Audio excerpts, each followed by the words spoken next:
فتح مکہ دی پیش گوئی ہجرت دے وقت انتہائی رنجیدگی دی عالم ہے حضور تاجدار دو عالم صلی اللہ علیہ وسلم نے اپنے یار غار صدیق جان نثار رضی اللہ تعالی عنہ کو نال گھنٹے رات دی طریقی وچ مکے کنے ہجرت فرماتے اپنے وطن عزیز کو خیر بعد آخری تہا اور مکے پاک کے جو نکلتے وقت خدا دے مقدس گھر خانہ کعبہ تے ایک حسرت بھری نگاہ سڑتے فرمیندے ہوئے مدینہ شریف روانہ تھیان اے مکہ اللہ دی قسم تم میری نگاہ محبت وچ تمام دنیا دے شہراں کنے زیادہ پیارا ہیں اگر میری قوم میں کو نہ نکلیں دی تو میں ہرگز تے کو نہ چھوڑیں دا اس وقت کہیں کوئی خیال بھی نہ تھی سکتا ہا جو مکے کو بے سر و سامانی دے عالم وچ خیر بات آکھن والا صرف 8 سالیں دے بعد ایک فاتح آدم دی شان و شوکت دے نال شہر مکہ وچ نزول اجلال فرمے سی کعبۃ اللہ داخل تھی تے اپنے سیدھے دے جمال و جلال دے نال خدا دے مقدس گھر کو عظمت دے نال سرفراز فرمے سی لیکن تھی آئیویں جو اہل مکہ نے صلح حدیبیہ دے معاہدے کو توڑیا صلح نامے دے نال غداری کرتے آج شکنی دے مرتکب تھی گئے جو بیچارے بنو خدا ان ظالمانہ حملے دی تاب نہ لاتے حرم کعبہ وچ پناہ گھنا واسطے بھاگن تو انہیں درندہ صفت انسان نے حرم الہی دے احترام کی بھی خاک ملا لیتا اور حرم کعبہ وچ بھی ظالمانہ طور تے بنو خدا دا خون بہایا این حملے وچ بنو خدا دے 3 آدمی قتل ہو گئے اس طرح اہل مکہ نے اپنی حرکت کنے حدیبیہ دے معاہدے کو توڑیو نے اور ایو فتح مکہ دی تمہید تھی ہے چنانچہ 10 رمضان 8 ہجری کو نبی کریم صلی اللہ علیہ وسلم نے مدینہ شریف کے 10,000 دا لشکر پر انوار نال گھنٹے مکے دی طرف روانہ تھے مدینہ شریف کے چلتے وقت حضور صلی اللہ علیہ وسلم اور تمام صحابہ کرام روزے دار ہن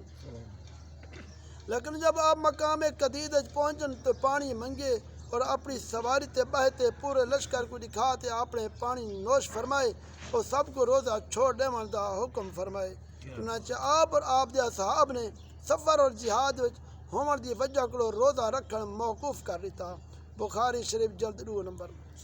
غرض فاتحانہ شان و شوکت نال بانی کعبہ دے جانشین حضور رحمت اللہ العالمین صلی اللہ علیہ وسلم نے سرزمین مکہ وچ نزول اجلال فرمائے حکم دیتا میڈا جھنڈا مقام جہون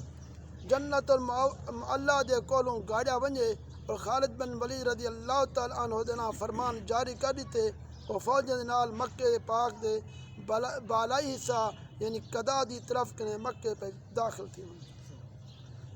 تاجدار دو عالم صلی اللہ علیہ وسلم نے مکے دی سرزمین قدم رکھ دیں جو پہلا فرمان شاہی جاری فرمائے وہ اے ہا جن دے لفظ رحمت دے دریا موجاں پہ مارن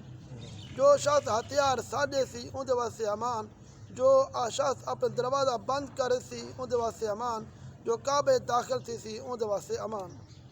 یہ موقع تے عباس رضی اللہ تعالی عنہ نے عرض کی یا رسول اللہ ابو سفیان ایک فخر پسند آدمی ہے ان دے واسطے کوئی یہ جا امتیازی گال حکم جاری فرماؤ جو ان دا سر فخر کنے اچا ہو ونجے تو آپ نے فرمائے جو ابو سفیان دے گھر داخل تھی وے ان دے واسطے بھی امان حضور صلی اللہ علیہ وسلم جب فاتحانہ حیثیت نہ مکے پاک داخل تھی میں لگے تو آپ اپنی ڈاچی قصبات سوارن اور آپ دے سر مبارک تے سیاہ رنگ دا امامہ ہا بخاری شریف پیچھے آپ دے سر تے مغفر ہا آپ دے ایک طرف جناب ابو بکر صدیق رضی اللہ تعالی عنہ دوسری طرف اسید بن حضیر رضی اللہ تعالی عنہ اور آپ دے چاروں طرف جوش بھریا ہویا اور ہتھیاریں ڈبیا ہویا لشکر ہا جن دے درمیان وچ حضور نبی کریم صلی اللہ علیہ وسلم دا کچاوا ان شاہانہ جلوس دے جاہو جلال دے باوجود شہنشاہ رسالت دی شان تواضع دا اے عالم ہا آپ سورہ فتح دی تلاوت فرمے دیو ہیں اس طرح سر جھکائی ہوئے ڈاچی تے بیٹھے ہوئے ہیں جو آپ دا سر مبارک ڈاچی دے پلہان تے لگ ویندا آپ دی کیفیت تواضع خدا بندے قدوس دا شکر ادا کرن اور ان دی بارگاہ عظمت اپنے عجز نیاز مندی دا اظہار کرن واسطے پل آپ اپنی ڈاچی تے سوار تھی تے اور حضرت اسامہ بن زید کو ڈاچی تے پچھو بلہا تے مسجد حرام دی طرف روانہ تھے اور حضرت بلال رضی اللہ تعالی عنہ اور عثمان بن طلحہ حجبی کعبہ دے کلید بردار بھی آپ دے نال ہن. آپ نے مسجد حرام میں اپنی ڈاچی کو بلائے کعبے دا طواف کیتے اور حجر اسود کو بوسہ دیتے. کعبے دے اندرون حصار 360 بتیں دی قطار ہے. آپ خود بنفس نفیس ایک چھڑی چاہتے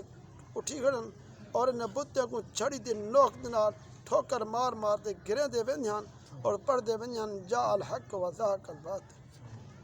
حق آگے باطل مٹ گئے. باطل مٹنے والی شے ہے.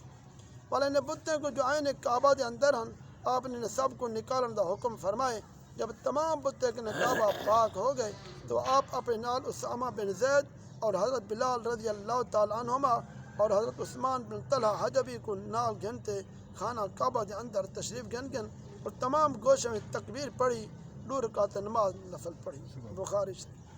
کعبہ مقدس دے اندر گنے جب آپ باہر نکتن تو عثمان بن طلحہ کو سرتے کعبے دی کنجی ان دے ہاتھ عطا فرمائی اور ارشاد فرمایا خذوها خالدتاً طالدتاً لما ينزعها منکم الا ظالم.